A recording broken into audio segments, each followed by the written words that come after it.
You know something. Tell me what you So know. the Israeli security agency dropped a leaflet on the people of Gaza, and the sheer arrogance of this leaflet is amazing.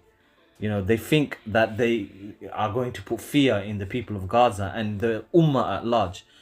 So, Brother Abu Shanks, what can we take away from this leaflet? We'll read the translation in a second, but what's your view? I mean, what the leaflet shows you is it proves everything that we actually already know about the Zionists, the Israeli government, and about the Arab rulers. It proves that the Israelis who have committed a genocide, it is well known. They have no problem continuing this genocide, and the leaflet talks in this type of manner.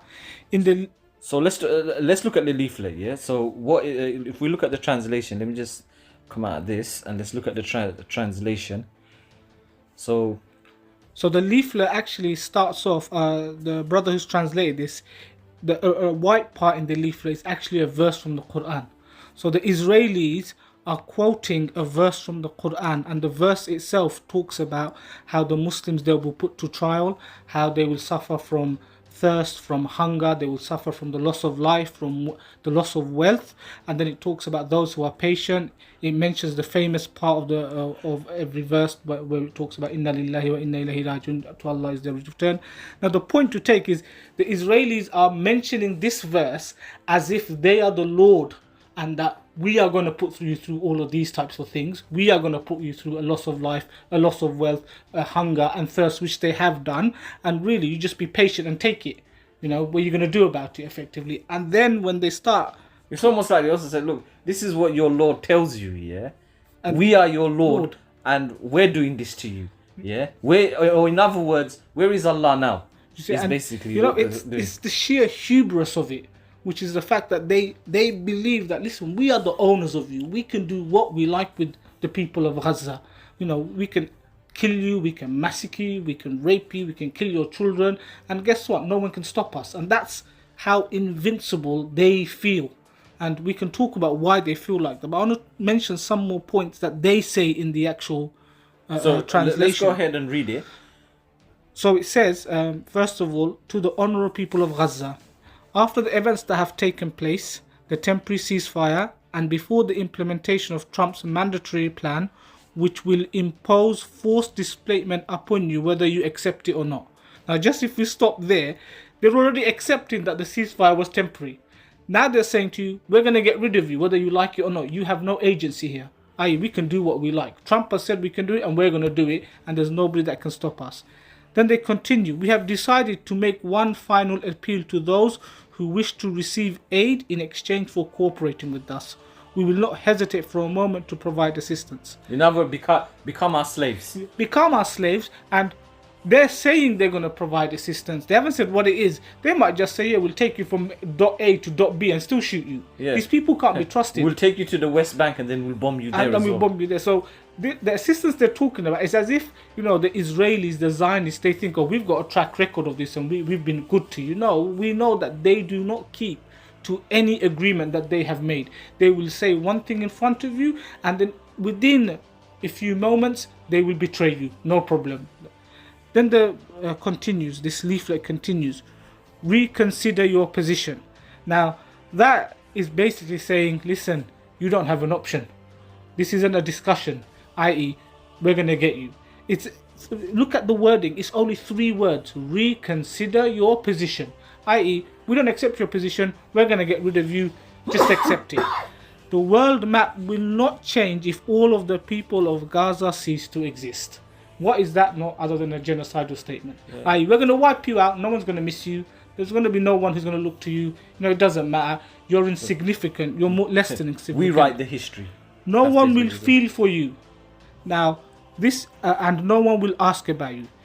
This tells you their hubris, that they think that the people of Gaza don't have an ummah behind them.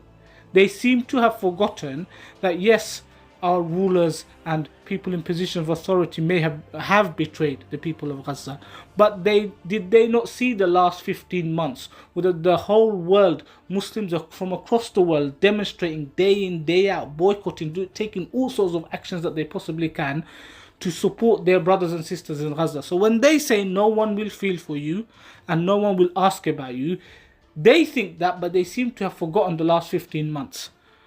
You have been left alone to face your inevitable fate. Iran cannot even protect itself, let alone protect you, and you have seen with your own eyes what has happened. Neither America nor Europe care about Gaza in any way. Even your Arab countries, which are now our allies, provide us with money and weapons while sending you only shrouds. There is little time left. The game is almost over. Whoever wishes to see them save themselves before it's too late, we are here, remaining until the end. That last part, what they're really referring to is, yes, for once I agree with the Israelis. I agree with the Zionists.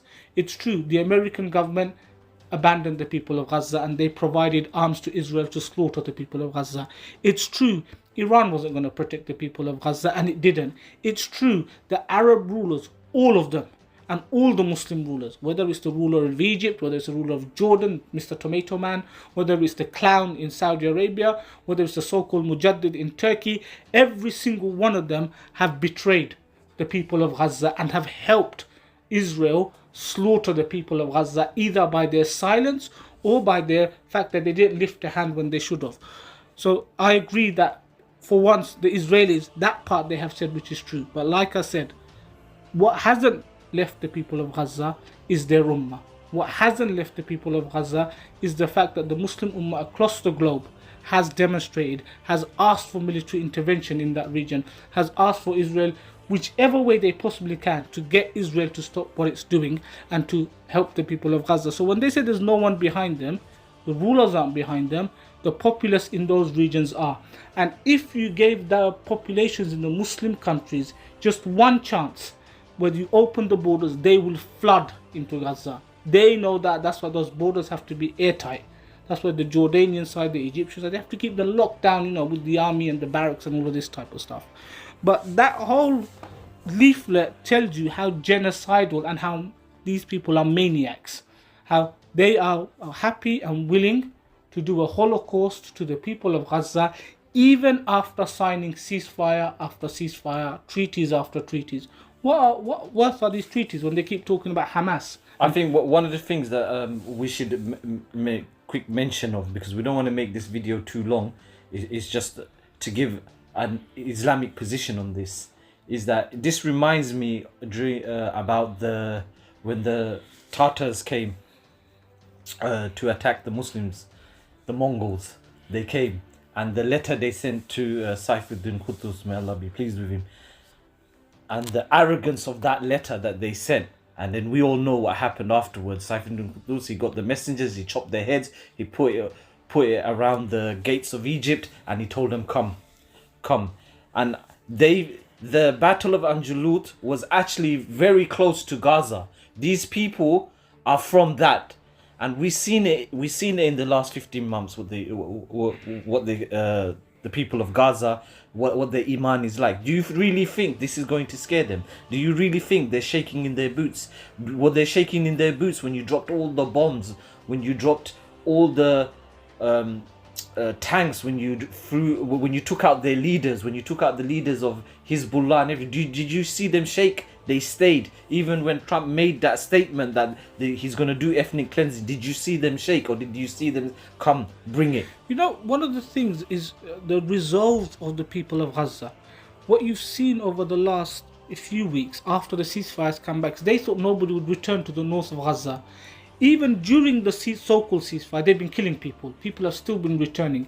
And that famous image where Yahya Sinwar, he was sitting on a chair in front of his own house with his leg up, basically, cross-legged, and showing defiance in that picture to the Israelis, saying, you can bomb my house, but I'm not leaving my land.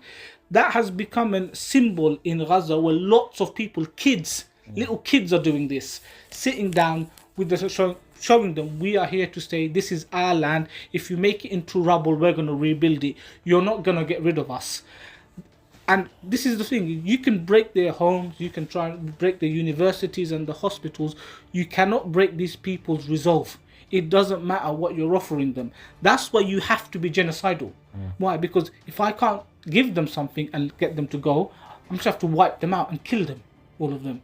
And that's why they talk like this, because they themselves know, the Israelis know, We've tried for 70 years to get rid of these people. We haven't been able to. What makes you think you're going to do it now? And just to be clear, the only solution to this problem is intervention by the Muslim armies. Look, the Muslim armies in the region, Egypt, Jordan, even now Syria, they should be sending peacekeeping missions to Gaza to protect the people of Gaza. The West sends peacekeeping missions from all the way from bloody Washington to help countries, apparently. Yet neighboring countries in that region cannot say, hold on a second, we are seeing a massacre and we are going to send our armies over to protect these people and to keep the peace in Gaza so the Israelis cannot kill civilians.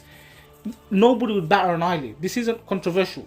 No one's going to say, oh, what are they up to? Actually, okay, that makes quite sense. You're murdering these people, and the neighboring countries, by the way, who are Arabs and they have large Muslim and Palestinian majority populations, they're minorities there, are sending help because to these beleaguered people who are suffering and who have been suffering for the last 15 months and who have been suffering decade upon decade upon decade. This didn't start 15 months ago. It's just we've seen an escalation, unfortunately. And that's how we're going to end it. The only solution to this problem is sending the Muslim armies.